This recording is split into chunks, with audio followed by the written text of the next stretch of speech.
ময়মনসিংহের ভালুকায় ভারতীয় হিন্দু পুরোহিত কর্তৃক বিশ্বনবী মুহাম্মদ সাল্লাল্লাহু আলাইহি সাল্লামকে কটূক্তির প্রতিবাদে বিক্ষোভ মিছিল অনুষ্ঠিত হয়েছে। ৩০ সেপ্টেম্বর বিকেলে উপজেলার সিস্টোর বাজারে কেন্দ্রীয় মসজিদ থেকে মিছিলটি বের হয়ে ঢাকা ময়মনসিংহ মহাসড়ক প্রদক্ষিণ করে আবার মসজিদ চত্বরে এসে শেষ হয়। হবিরবাড়ি ওলামা কল্যাণ পরিষদের আয়োজনে এতে শত শত ধর্মপ্রাণ মুসলমান অংশগ্রহণ করেছেন। বিক্ষোভ মিছিলটি শেষে সংক্ষিপ্ত বক্তব্যে বক্তারা ভারতে হিন্দু পুরোহিত রামগিরি মহারাজ ও বিজেপি সাংসদ নীতেশ রায়ের কটূক্তির বিরুদ্ধে গর্জে ওঠেন। বক্তারা বলেন, অনতিবিলম্বে যদি নবী সাল্লাল্লাহু আলাইহি সাল্লামকে নিয়ে কটূক্তিকারীকে গ্রেফতার করে দৃষ্টান্তমূলক শাস্তি নিশ্চিত না করা হয় তবে অন্তর্বর্তীকালীন সরকারকে ভারতের সাথে সকল সম্পর্ক ছিন্ন করতে হবে।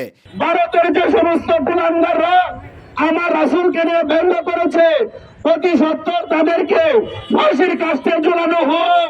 এ সময় উপস্থিত ছিলেন উলামা পরিষদ সভাপতি মাওলানা ইলিয়াস আহমেদ, সাধারণ সম্পাদক মাওলানা নুরুজ্জামান বাবু, সাংগঠনিক সম্পাদক মুফতি হাবিব জিহাদি, সিটস্টোর বাজার কেন্দ্রীয় মসজিদের ইমাম ও খতিব মুফতি ইয়াহিয়া সুতারপুরি, যুব আন্দোলন নেতা মাওলানা ইলিয়াস আমিনী, মাওলানা মুস্তফা কামাল, মাওলানা নিসার উদ্দিন জামিল, মাওলানা আতিক, মুফতি সাজিদ, মাওলানা আব্দুল কাইয়ুম, মুফতি মাসুদ সহ প্রমুখ।